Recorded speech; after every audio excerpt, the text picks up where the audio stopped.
Terre de Talent Bernet, nous sommes au Café de la Gare, à 2 pas du Trait d'Union, où aura lieu un petit événement ce soir avec le concert de Miguel Atana. Bonjour Miguel. Salut Dom. Et tu es en compagnie de Rick, qui est un nouveau venu, d'être associé depuis peu. Ça fait 8 mois en fait. Oui. On s'est rencontrés grâce à rappelle-moi. Une page Facebook. Une certaine page Facebook, voilà, Terre de Talent déjà. Voilà, parce que j'allais demander si on pouvait la citer. Carrément, mais c'est la réalité. Oui, c'est grâce à vous. Ouais, voilà. C'est grâce à Terre de Grâce à Talent Terre qu'on de s'est Talent. rencontrés. Il y a des talents qui naissent. Il y a des talents qui naissent. Hein. J'avais Voilà. posté un truc, Ouais. un petit post. Et... Il y a des talents qui naissent, n'est-ce pas Inès? Bon, alors vous formez désormais un duo indissociable. On va dire ça comme ça, oui, tout à fait. C'est-à-dire qu'en fait... Une belle rencontre. Hein.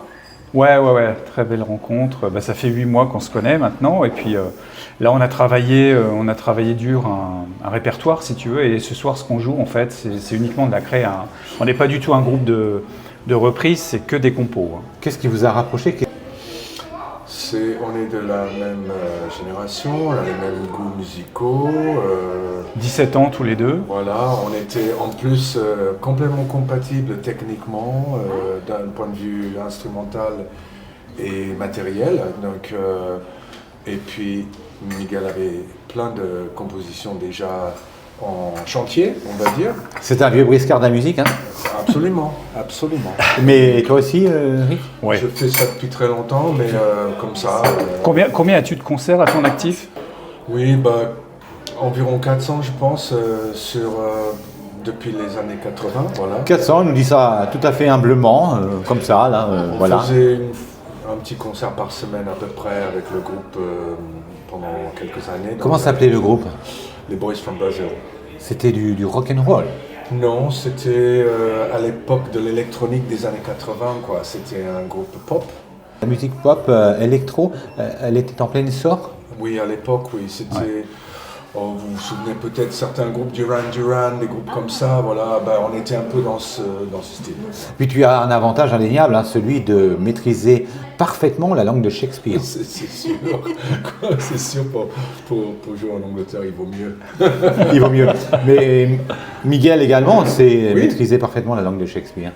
Ouais, en fait, moi, c'est d'instinct comme ça, j'ai toujours été attiré par cette langue qui est la langue, on va dire, pour moi, c'est une boutade, mais la langue officielle du rock'n'roll. International. Voilà, puis c'est international, etc. Ça passe partout. Hein. Voilà, ça te C'est permet l'avantage. d'être vu Ouais. et entendu au niveau mondial. Quoi. Dans tous les pays. Alors, Dans tous les pays. j'ai une question un peu particulière. Est-ce qu'on peut transmettre les mêmes émotions si l'on chante en français qu'en anglais?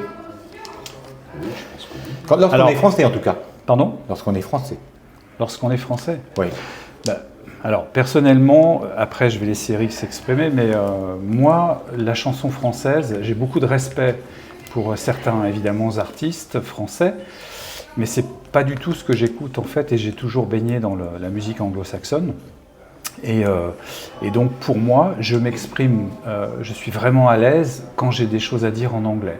Parce que je sais que, d'abord, il y a une phonétique, il y a une esthétique, et ça claque, quoi. Enfin, c'est du plaisir. Quand tu chantes en français, tu sais, tu fais un shift au niveau de ton cerveau.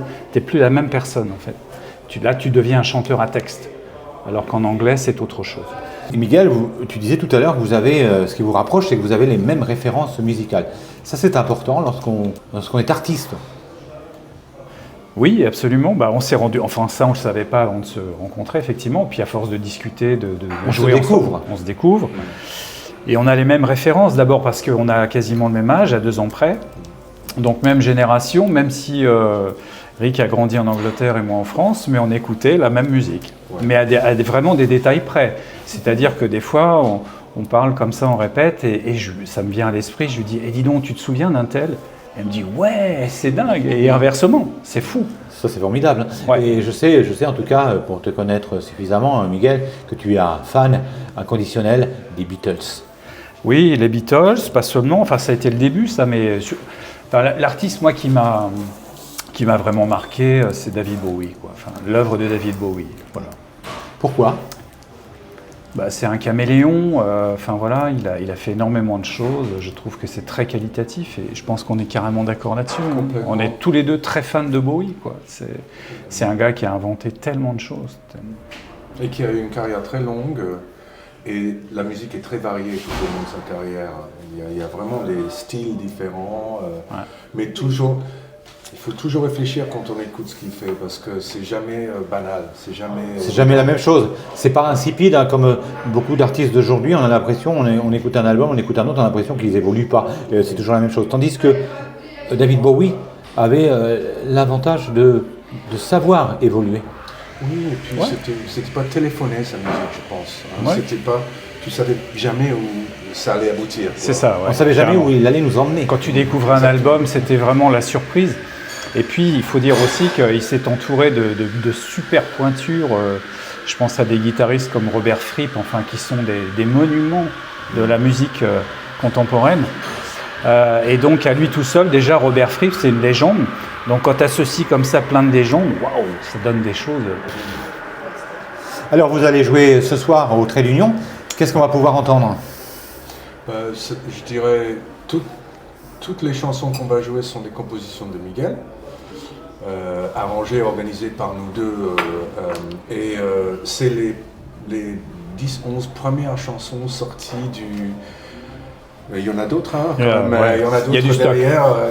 Alors, ça n'a pas été un exercice facile, j'imagine, Miguel, d'extraire 10-11 chansons parmi tout un florilège, un palmarès de titres. Est-ce qu'on peut dire que ce sont les plus belles ? Ce sont une des plus belles, évidemment, parce que l'idée, c'est quand même de sortir la meilleure carte de visite ce soir. Mais il y en a plein d'autres à venir, donc il y a beaucoup de travail encore, mais bon, voilà. Oui. Je pense qu'on devrait satisfaire le public, je pense. On a bossé pour, en tous les cas. C'est un set, comme tu as l'habitude de dire, c'est un set. Ouais. Alors un set, c'est combien de chansons ? Ça dure 1 heure, non ? C'est ça. Ouais, à peu près 1 heure. Là, on va faire l'équivalent d'un album, et puis on a prévu, si besoin, des rappels. La dernière fois que j'ai joué au Trait d'Union, on m'a fait 2 rappels, donc peut-être que ce soir il y en aura encore, on verra. Ouais, la piqûre de rappel. Alors, justement, on va parler des projets. Je crois que tu as monté une association. Oui, alors j'ai créé, afin de me structurer et devenir pro, en fait j'ai créé une association qui s'appelle Sound Nation. Donc ce qui me permet en fait maintenant de façon tout à fait légale, soit d'avoir des adhérents, pour dynamiser mon projet.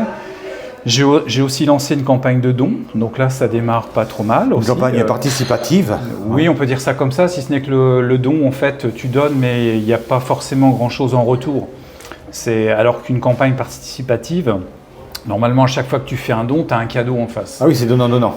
Voilà. Alors que moi, tu donnes, mais tu sais pourquoi. Honnêtement, le meilleur cadeau que tu puisses faire à ton auditoire, c'est de leur réserver ta musique, ton énergie et de belles chansons. Oui, voilà, c'est vraiment un parcours gagnant-gagnant. Et en fait, je ne suis pas tout seul dans l'aventure. J'aurais pu décider de prendre sur mes deniers personnels ou etc. Mais non, là, et puis je suis pas... Enfin, il y a tellement de choses à faire, en fait. On y travaille tous les deux. Oui. Je te souhaite en tout cas beaucoup de bonheur et beaucoup de chance dans la réalisation de ton projet. C'est en bonne forme, c'est en bonne voie. Ouais, c'est en bonne voie. Je l'avais posté sur les réseaux sociaux. Cette semaine, Rick et moi, on est allés à... On peut rappeler la plateforme qui héberge cette LOSO. Oui. Et mon asso, c'est Sound Nations, en fait. Je me suis inspiré sur ce que faisaient déjà des artistes comme moi, indépendants, qui ne sont pas signés dans une maison de disques et qui se structurent avec une association et qui leur permet donc légalement de recevoir des dons, etc. et de financer un projet musical. Voilà. Donc c'est ton principal projet pour cette fin d'année et pour 2025, qui se voudra une année rayonnante. 2025, on en parlait cette semaine, Rick. Plus de concerts. Plus de concerts. On voudrait essayer organiser d'autres concerts. À Bernay principalement à Bernay et peut-être et ailleurs. Sortir au Piaf.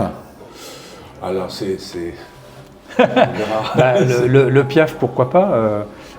Mais pour ça, il faut... Alors, tu sais, il y a différentes formules, mais quand tu joues au Piaf, par exemple, je crois... Combien y a-t-il de places ? C'est 300 ou 500 ? 300 ? J'ai toujours un doute là-dessus. Je sais plus. Je ne vais pas dire de bêtises. Ouais, on ne va pas dire de bêtises, mais enfin, c'est assez conséquent. Donc là, il faut vraiment un staff avec un batteur, Ouais. de la sécurité, chose. Il y a quand même des établissements, je pense aux bars, qui regorgent d'énergie. Ouais. Est-ce que vous seriez d'accord pour jouer chez eux? C'est un appel que nous lançons à tous les commerçants qui tiennent un bar. On ne va pas en citer un plutôt qu'un autre, mais je sais beaucoup sont favorables pour recevoir des artistes. Ça vous tente, ça? Ouais, Bien sûr. bien sûr. Des concerts et puis faire évoluer d'autres morceaux, Oui. faire avancer, sortir d'autres du catalogue pour en avoir de plus en Ouais. plus. Il y a du stock, sincèrement, et le problème, c'est que, moi, je suis vraiment un compositeur dans l'âme, mais des fois, dès que j'arrive en répète, je dis à Rick, tiens, regarde, j'ai trouvé ça, et c'est infernal. Enfin, on n'en finit jamais, quoi. Vous attendez combien de personnes ce soir? Parce que le Trait d'Union, il a changé de lieu. C'est pas forcément très très grand, mais c'est intimiste et c'est sympa pour ça. Je ne saurais pas dire. Le dernier concert que j'avais fait, on était à peu près une soixantaine au TU. Oui, c'est bien. Donc, C'est bien. C'était beaucoup pour 60, l'espace. 60, 70, J'espère, ouais. si ce soir on a 60 personnes, 70 personnes, ce serait extraordinaire. Venez, braves gens, n'hésitez pas. Poussez les portes du Trait d'Union. C'est boulevard du But à Bernay, juste à côté de l'endroit où nous sommes. On va citer le Café de la Gare qui nous accueille dans un endroit chaleureux, intimiste. C'est vraiment impeccable. C'est sympa, Ouais. tout à fait. On rappelle l'horaire pour le concert. Alors c'est ce soir, le 19, donc samedi 19 à 19h. 19. 19. Voilà. C'est un très signe. facile. Un signe. Ouais. Merci à tous les deux, Miguel et Rick, Merci. de nous avoir accordé cette interview pour Terre de Talent Bernay. Merci à vous Merci deux. beaucoup. Merci beaucoup.